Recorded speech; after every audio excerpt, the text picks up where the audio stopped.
देखिए eigen value and eigen function of wave function. ठीक है, आइगन वैल्यू बच्चों बीएससी पार्ट 2 वाले आपका बेस मजबूत होगा तो उसी से ही क्वेश्चन आपके हो जाएंगे। और आपको अभी हम जिसको कंप्लीट करने के बाद आज सेकंड पेपर के रात तक पूरे ऑब्जेक्टिव क्वेश्चंस और भेज देंगे, आप उनको प्रिपेयर करें फिर थर्ड के। ठीक है, eigen value and eigen function, eigen value and eigen function,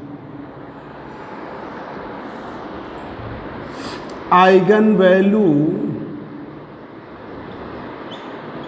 and eigen function, eigen value and eigen function.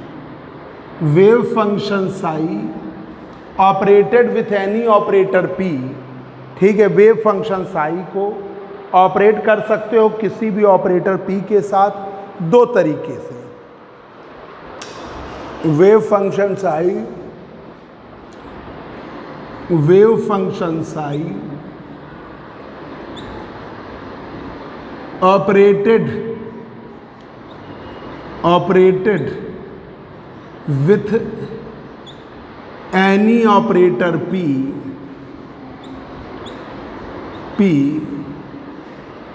by two ways, दो तरीके से आप ऑपरेट कर सकते हो।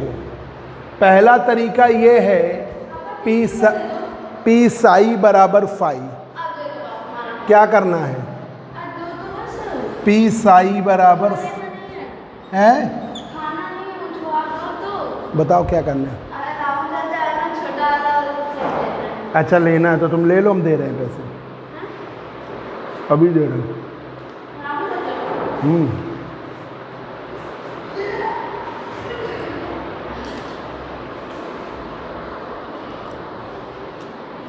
पी साई बराबर है phi.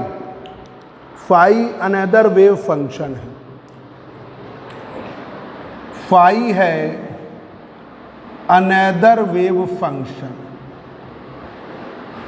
phi is an another wave function।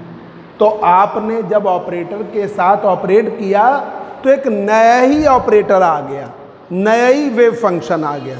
एक ये तरीका है कि आपको नया वेव फंक्शन मिल जाता है।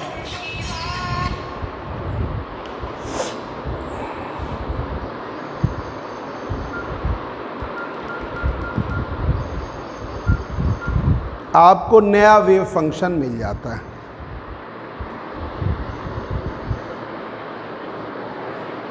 आपको नया वेव फंक्शन मिल जाता है।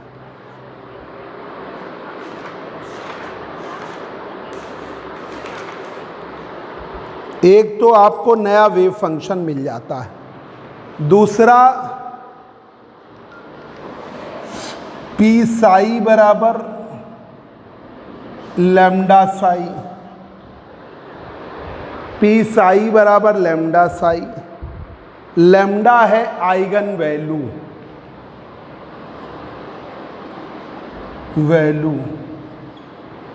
और साई है आइगन फंक्शन। साई है आइगन फंक्शन, लैम्डा है आइगन वैल्यू और साई है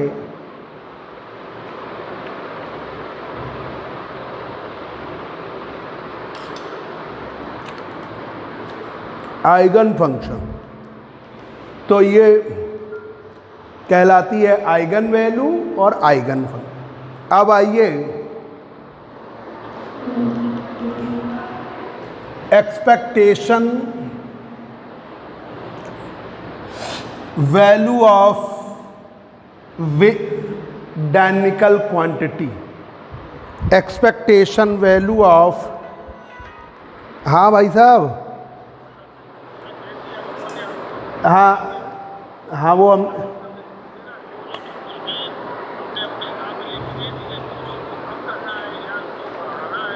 हैं 2-2 महीने की हैं।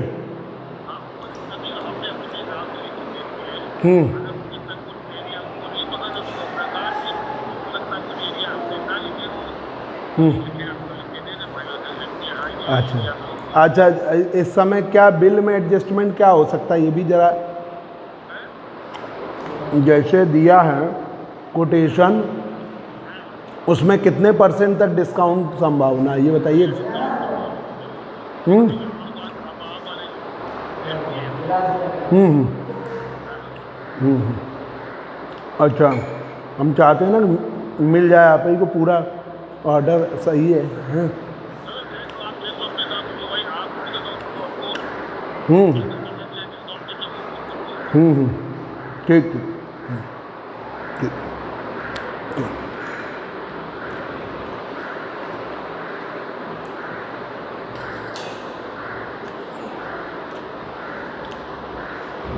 अब आइए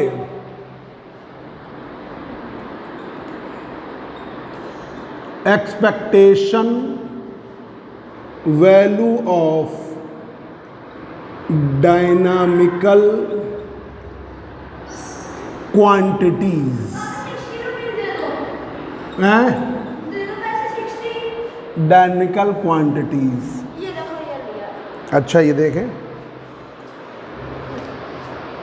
अरे इधर डालने, तो खुशबू कैसे आएगी? इधर ही तो आएगी। ज्यादा नहीं, खत्म हो जाएगा। अच्छा अच्छा, ये कितने का है? 30 रुपए का एक।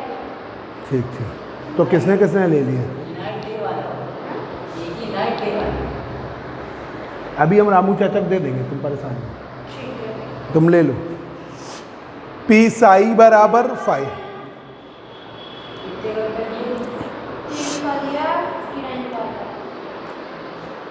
देखिए,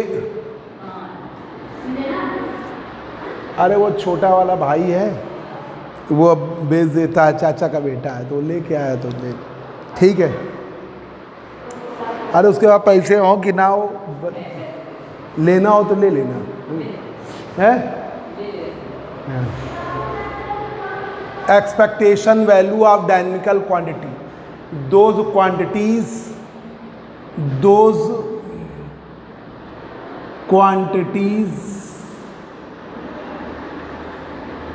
related with energy, position, velocity and momentum, momentum. तो दे दो उनको, इस तरह से दे दो, डायरेक्ट दे दो, ऐसे ही दे दो। रामू चाचा नहीं आ रहा है तो क्या, ले आओ ना उनसे, हाँ एक ले लो, उन्हें दे दो। Those quantities related with energy, position, velocity and momentum are known as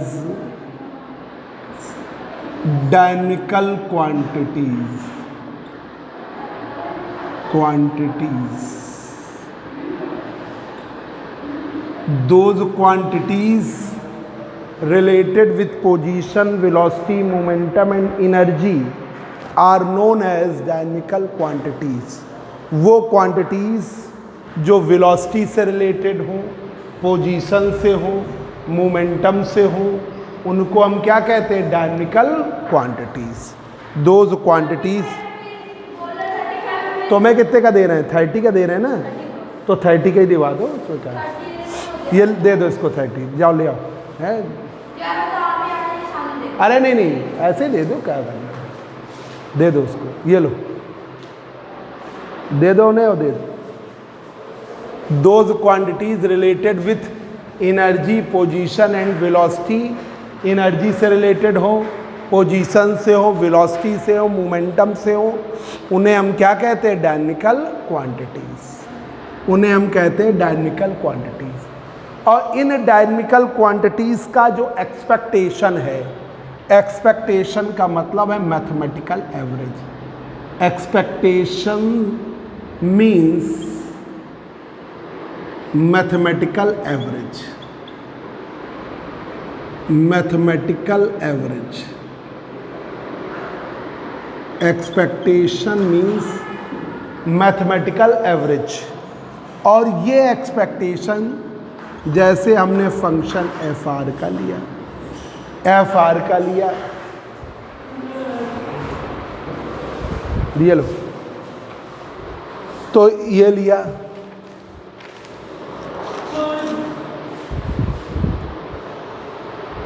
F R का लिया, तो एफ आर का मतलब है Sai F R psi star D tau upon psi star D. ये ऐसे लिया जाता है।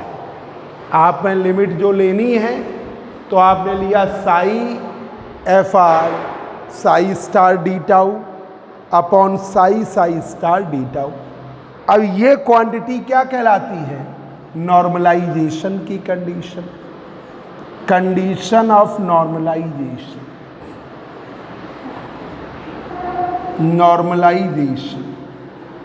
नॉर्मलाइजेशन की कंडीशन है साई स्टार डी टाउ बराबर 1।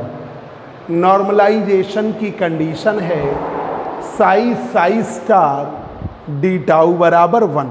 अगर एक ही वेव फंक्शन होता है तो वैल्यू 1। तो आप जब एफ आर का लोगे एक्सपेक्टेशन तो ये होगा साई आर कॉमा टी का function F R psi star R comma T D tau, Sai star R comma T D tau. ठीक है, मतलब बीच में आ जाएगा, बस सीधा सा कोई भी क्वांटिटी हो बीच में आ जाएगा। तो अब आपका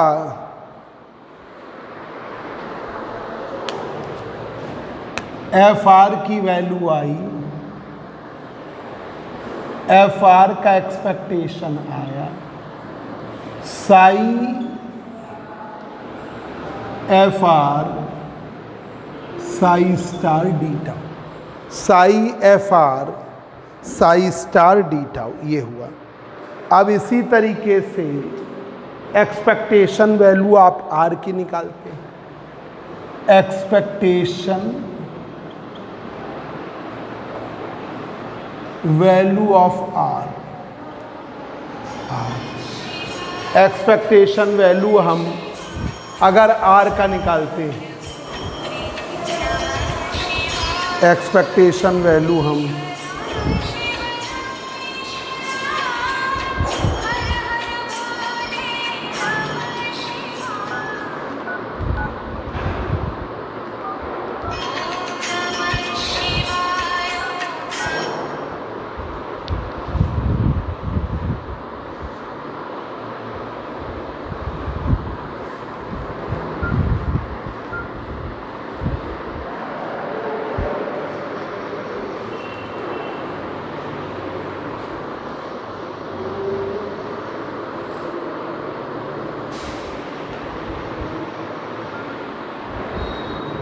आर का निकाल रहे हैं तो आर बीच में आ जाता है,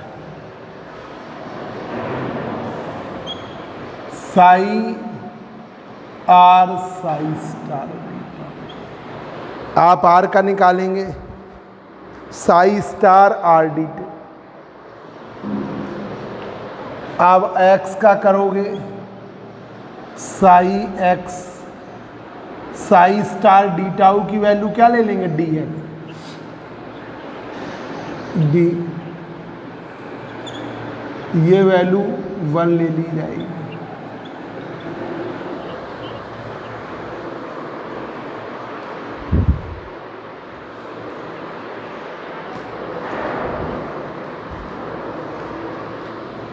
इसी तरह y का लिया जाएगा साई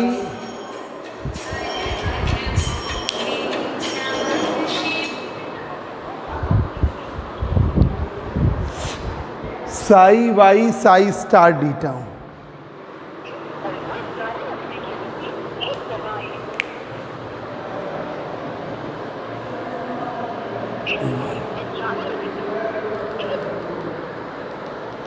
जेड का लेंगे psi Z psi star D Z. ये एक्सपेक्टेशन है जिसका भी आप एवरेज ले रहे हो। एक्सपेक्टेशन वैल्यू पी की ले रहे हो, expectation value of P, value of linear momentum P, momentum P, P की ले रहे हो तो P Sai P Sai star beta. ठीक है, एनर्जी का ले रहे हो, ठीक है, एनर्जी का ई साई स्टार बीटा।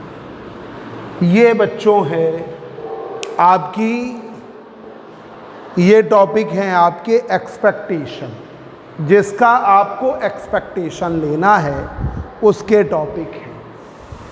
ठीक है, एक बार देखिए। अरे सनी, ए धन्नू चाचा, धन्नू चाचा,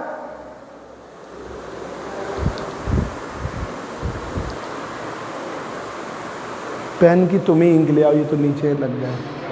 इंक ले आओ पेन की, ऊपर रखी, कह दो डब्बे में रखी, ऊपर बेल बजा के ले लो।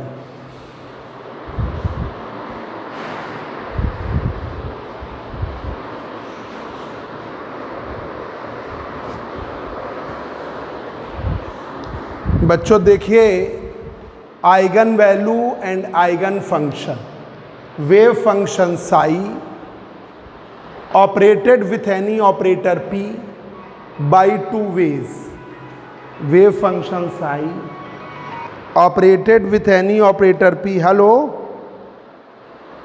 हाँ विनो, हेलो, हाँ बोलो।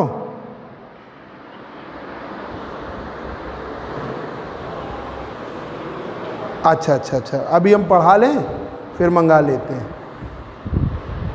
हैं? हाँ हाँ, तो हम उनसे मिल, किन से? हाँ हाँ हाँ हाँ हाँ हाँ, तो हम अभी उनका नंबर ले लेना। उनका त्रिपाठी जी का नहीं होगा तुम्हारे पास? ठीक ठीक, अभी हम बताते हैं। ठीक,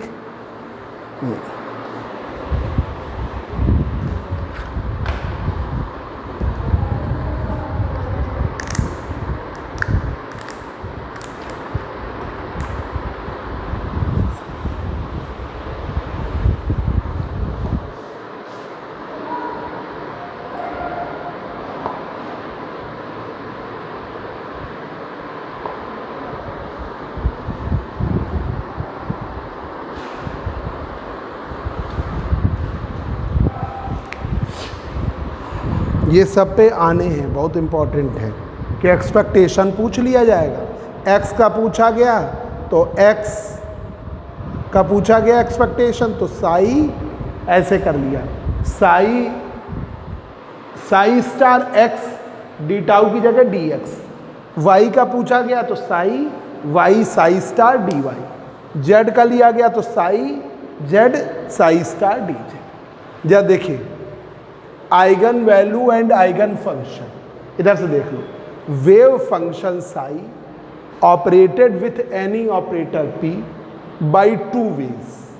वेव फंक्शन साई को ऑपरेट करते किसी भी ऑपरेटर पी के साथ दो तरीके से। पहला, पी साई बराबर फाइव, आपको एक नया वेव फंक्शन मिल गया, वेव फंक्शन ही बदल गया।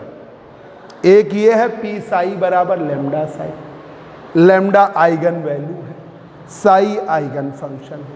आपसे पूछ लिया जाएगा, इंपॉर्टेंट क्वेश्चन रहा। अरे जब बुलाया था इनके लिए, चलो चाय के लिए बोल दो, गुड़ वाली चाय बना दो। अब देखिए क्या कर रहे हो, कर क्या रहे हो नीचे? हाँ, अच्छा, expectation value of dynamical quantities, expectation value of dynamical quantities, those quantities related with energy, position, velocity, momentum are known as dynamical quantities. वो क्वांटिटीज़ जो एनर्जी से रिलेटेड हों, वेलोसिटी से रिलेटेड हों, मोमेंटम से रिलेटेड हों, एनर्जी से related हों, पोजीशन से रिलेटेड हों, उन्हें हम कहते हैं डायनेमिकल क्वांटिटीज। एक्सपेक्टेशन मीन्स क्या है? Mathematical average. एक्सपेक्टेशन का मतलब मैथमेटिकल एवरेज है, ठीक है। Expectation means mathematical average. जैसे आप कोई क्वांटिटी लिया, फंक्शन f लिया जो r का फंक्शन है, तो psi F R psi star D tau upon psi psi star D tau, ठीक है। डी टाउ है आपका वॉल्यूम एलिमेंट। अब condition of normalization psi psi star D tau बराबर, ऊपर बता दो हमें जाना है, 12:30 बजे यूनिवर्सिटी चले जाएंगे, तो जो बनाना दे दें अभी। पानी भी लिया ना, एफ आर का लिया, ये वैल्यू नॉर्मलाइजेशन की है नीचे वाली, तो एफ आर का लिया psi R comma T, F R psi star R comma T D tau. अब देखिए F R psi star D tau. Psi F is the function of R, psi star D tau. Expectation value of R का लेंगे तो are बीच में आएगा, x का लेंगे x बीच में आएगा, वाई का लेंगे वाई बीच में आएगा, जेड का लेंगे जेड बीच में आएगा, ठीक है। एक्सपेक्टेशन वैल्यू पी की, पी का मोमेंटम ऑपरेटर याद कर लो, पी बराबर H cut upon I del, या पी बराबर I H cut del operator, ठीक है। ये एनर्जी के लिए भी हमने कई बताए थे, आई एच कट डी वर अपॉन डी वर टी एनर्जी। ये तो फार्मूले याद करने हैं। अब देखिए condition of normalization, third paper में जो हम पॉइंट्स बता रहे हैं बस उन्हीं को तैयार करना है, ज़्यादा परेशान होने की ज़रूरत नहीं है। आपको 25 ही क्वेश्चन तो करने हैं, फर्स्ट पेपर से 25, सेकंड पेपर से 25, थर्ड पेपर से 25, 75 ही तो क्वेश्चन करने हैं, तो ये फार्मूले ही 20-22 आपको मिल जाएंगे, तो आपको परेशान होने की आवश्यकता नहीं। बहुत ज़्यादा करने से पहला बेस आप चला 150 ऑब्जेक्टिव लगाए, ऊपर एक ही चीज़ के फार्मूले कई आ गए और आप फार्मूले कन्फ्यूज हो, तो पहला काम फार्मूला याद करना है। फार्मूले याद कर लिए तो 10-10 ऑब्जेक्टिव तो कितने भी कम आएंगे, तो 10-10 15-15 फार्मूले तो वो हैं ही, 15 से 45 ऑब्जेक्टिव आपके ऐसे ही हो गए। तो इस तरीके से आपको सोच के चलना है, फार्मूलेशन बहुत याद रखना है। अब देखिए condition of normalization, condition of normalization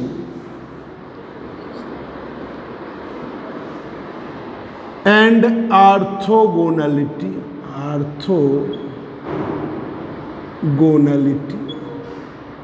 normalization की कंडीशन और ऑर्थोगोनलिटी की condition. Condition of normalization and orthogonality. Normalization की कंडीशन क्या है? Probability of finding the particle in whole volume will be unity. Particle के पाए जाने की प्रायिकता पूरे वॉल्यूम में क्या होती? Unity. Probability of finding the particle in whole volume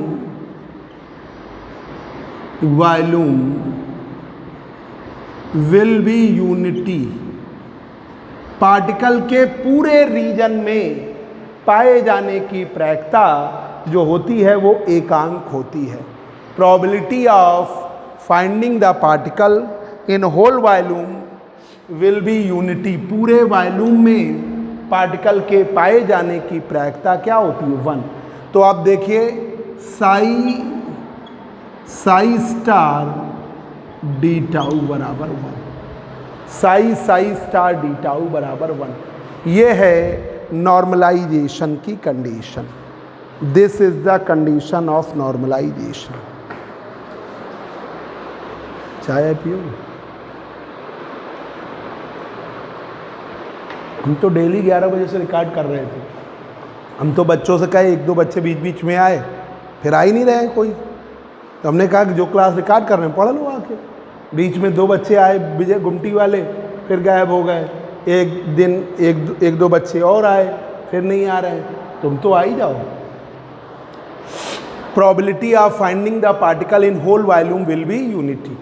तो यहाँ पर साई जो है क्या है, नॉर्मलाइज्ड वेव फंक्शन,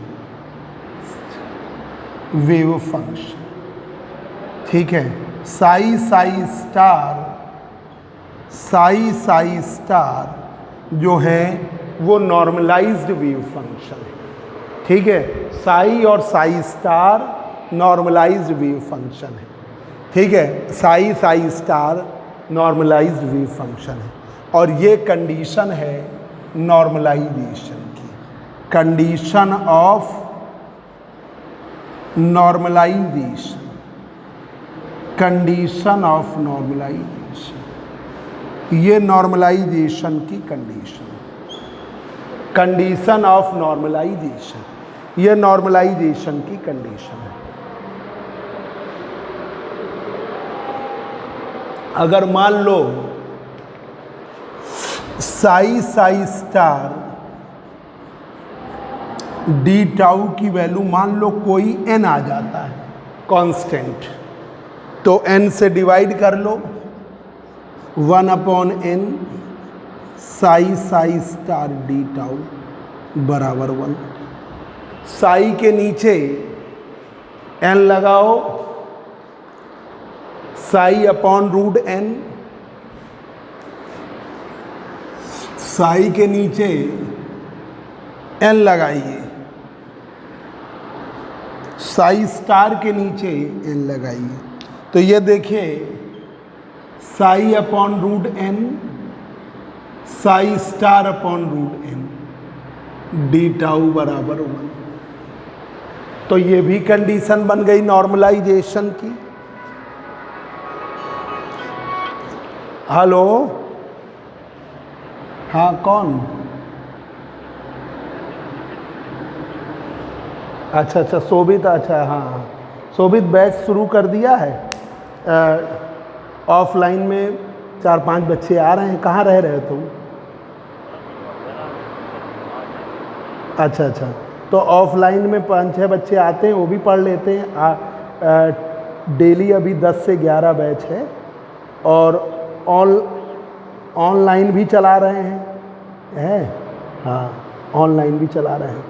तो अगर तुम्हें ऑनलाइन पढ़ना है कि ऑफलाइन, ये बताओ। ऑफलाइन पढ़ना है तो ठीक है, ऑफलाइन फिर तो आ जाओ कानपुर। तो मैथ की सब बंसल सर पढ़ा रहे हैं, केमिस्ट्री की भी चल जाएगी। जब फिजिक्स मैथ बच्चा ज्वाइन करने लगता तो केमिस्ट्री वाले भी सर आने ही लगते हैं कोई ना कोई, तो उन्हें भी बुला देंगे, आ जाएंगे, क्यों नहीं। हाँ, पर फिजिक्स मैथ, हाँ ठीक है, आ जाओ। फिजिक्स मैथ चल ही रहा है तो ये भी चला देंगे, केमिस्ट्री का भी हो जाएगा। इतने टीचर हैं केमिस्ट्री के, हो जाएगा, ठीक है। हाँ तो आ जाओ, ठीक है, ठीक बेटा, ओके नमस्ते। तो यहाँ पर साई अपॉन रूट n ये बन गई, this is the condition of normalization, this is the condition of normalization. ये नॉर्मलाइजेशन की कंडीशन है, जहाँ पर 1/√n, ये साई अपॉन रूट n या psi star upon root n, ये नॉर्मलाइज्ड वेव फंक्शन है, नॉर्मलाइज्ड वेव फंक्शन है, normalized wave function. Psi upon root n, psi star upon root n normalized wave function है, और 1/√n normalization constant, normalization constant, 1/√n normalization constant. अब देखिए यहां पर देखिए, यहां पर देखिए कि अगर साई आई साई जे दो वेव फंक्शन है, if psi i and psi j are two wave function, ये दो वेव फंक्शन है, psi i and psi j are two wave function, तो ये होता है psi i star D tau बराबर 1, सेम वेव फंक्शन। तो ये नॉर्मलाइजेशन की condition, psi j star D tau बराबर 1, ये नॉर्मलाइजेशन की कंडीशन है, condition of normalization, condition of normalization. Psi i star D tau बराबर 1, Sai j star D tau. Orthogonality की ये कंडीशन है, कंडीशन ऑफ ऑर्थोगोनलिटी की ये कंडीशन है कि आप अलग अलग वेव फंक्शन लेते हो, तो ये होता है Sai j star D tau बराबर 0, या साई जे साई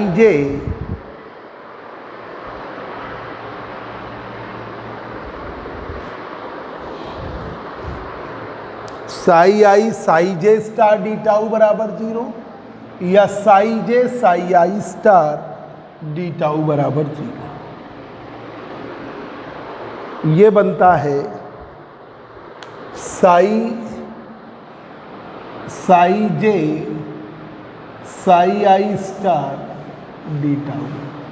ये है कंडीशन आपकी ऑर्थोगोनलिटी की, this is the condition of orthogonality.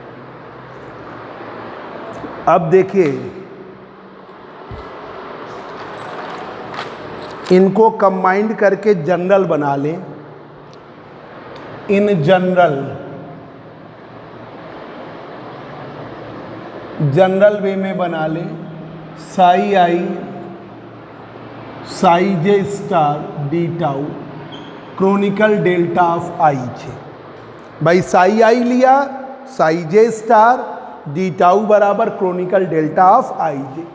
अब तुम कहोगे हम जे ही क्यों ले रहे हैं?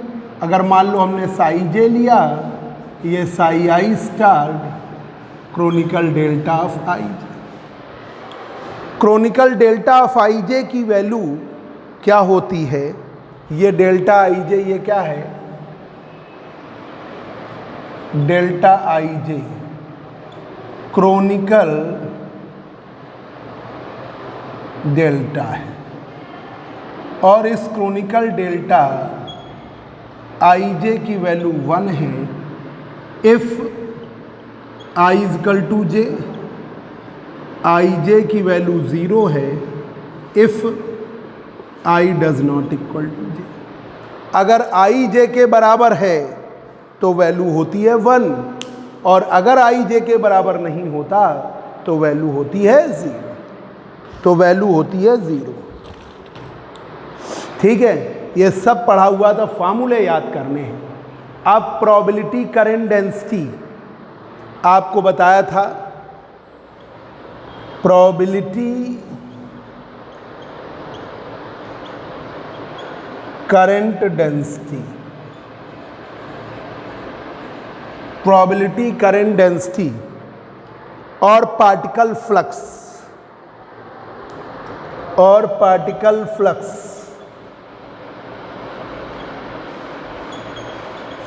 प्रोबेबिलिटी करंट डेंसिटी और पार्टिकल फ्लक्स क्या है? dp अपॉन dt, ये है dp upon dt divergence of s बराबर 0। डाइवर्जेंस ऑफ एस बराबर 0। ठीक है, ये इक्वेशन ऑफ कॉन्टिन्यूटी की तरह है। Equation of continuity second paper में पढ़ाया, याद किया कि नहीं? Equation of continuity current density का चार्ज, करंट डेंसिटी का डाइवर्जेंस और चार्ज डेंसिटी का रेट 0 आना ही आना है, ये रिलेशन आना ही आना है। तो ये है आपका किसके फॉर्म में? कॉन्टिन्यूटी की, और ये है आपका प्रोबेबिलिटी। P है probability, probability density, probability density, और ये है चार्ज डेंसिटी, ये है करंट डेंसिटी, करंट डेंसिटी, ये है आपकी करंट डेंसिटी। तो करंट डेंसिटी है S, प्रोबेबिलिटी डेंसिटी है P। तो ये आपका रिलेशन हो गया dP upon dt divergence of S बराबर 0। dP upon dt divergence of S बराबर 0। अब यहाँ पर dP upon dt divergence of S बराबर 0।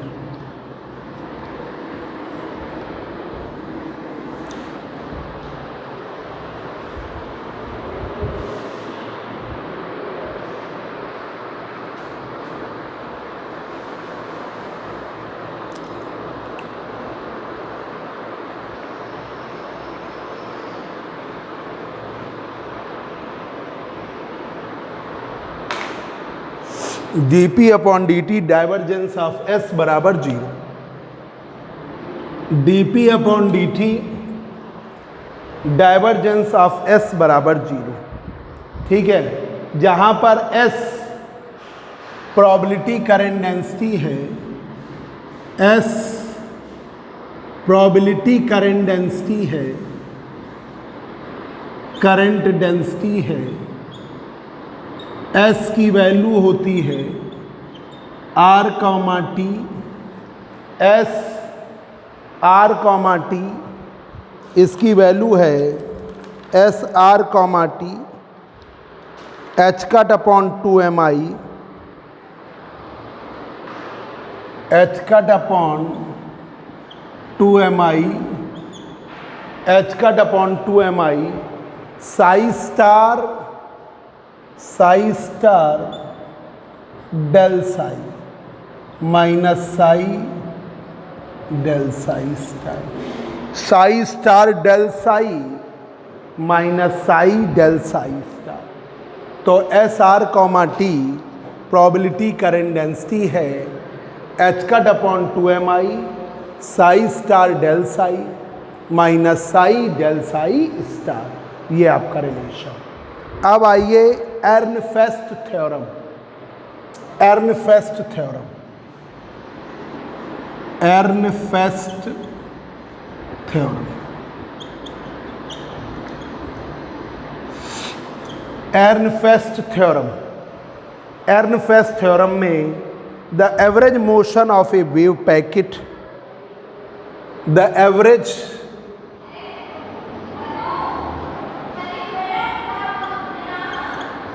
मोशन ऑफ वेव पैकेट,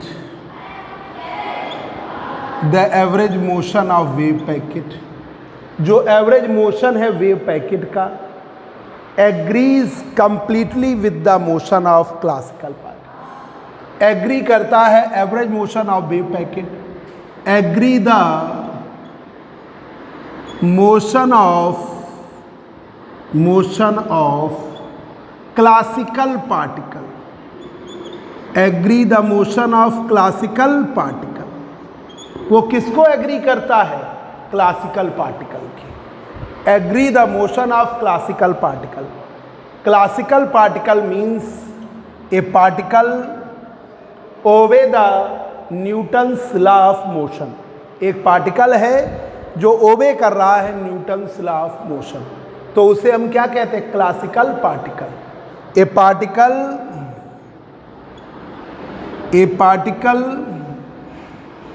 ओबे the Newton's law of motion. A particle obey the Newton's law of motion. एक particle है जो ओबे करता है न्यूटन्स लॉ ऑफ मोशन को। Newton's law of motion is known as classical particle. Newton's law of motion is known as classical particle. Classical particle. A particle obey the Newton's law of motion is known as classical particle. आपका important objective classical particle means क्या है?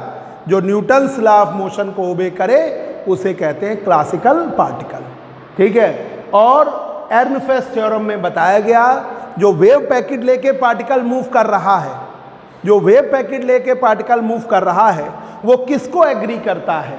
वो agree करता है motion of classical particle. ये classical particle के motion को follow up करता है। ठीक है। क्लासिकल पार्टिकल के मोशन को फॉलो अप करता है।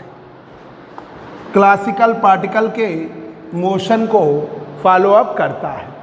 अब देखिए इसके स्टेटमेंट में तीसरा देखिए ये होगा आप एक्सपेक्टेशन वैल्यू x की तो dx upon dt px upon m, ये वैल्यू होगी px अपॉन m। ठीक है। एक्सपेक्टेशन या ये कह दो एक्सपेक्टेशन वैल्यू ऑफ vx किसके बराबर? px upon m। इसी तरीके से expectation value of dy upon dt py upon m। इसी तरह dz अपॉन dt का क्या हो गया? pz upon m। ये हो गया एक्सपेक्टेशन। ठीक है।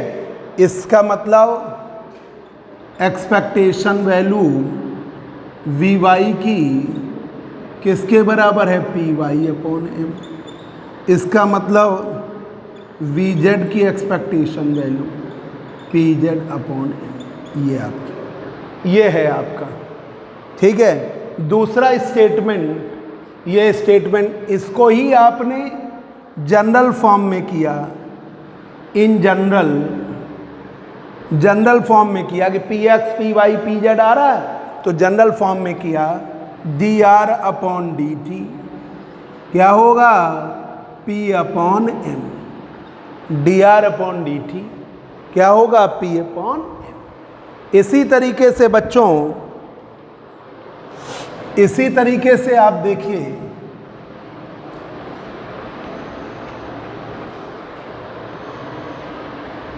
इसी तरीके से आप देखिए जब आप उसका करते हैं मोमेंटम का रेट किसके बराबर होता है? फोर्स के बराबर। एक्सपेक्टेशन वैल्यू में dp अपॉन dt किसके बराबर है? Minus del v, gradient of v। और ग्रेडियंट ऑफ v किसके बराबर है? f के, फोर्स के। तो dp अपॉन dt आपकी वैल्यू बराबर है f के। dp अपॉन dt f के बराबर है। ये आपका हमने एर्नफेस्ट थ्योरम छोटे क्वेश्चन के फॉर्म में पढ़ा दी आपको। ये बाकी क्लास आपको आज शाम को, अगर दोपहर में रिकॉर्ड कर लिया तो आज शाम को और दे देंगे। तो ये यूनिट कंप्लीट।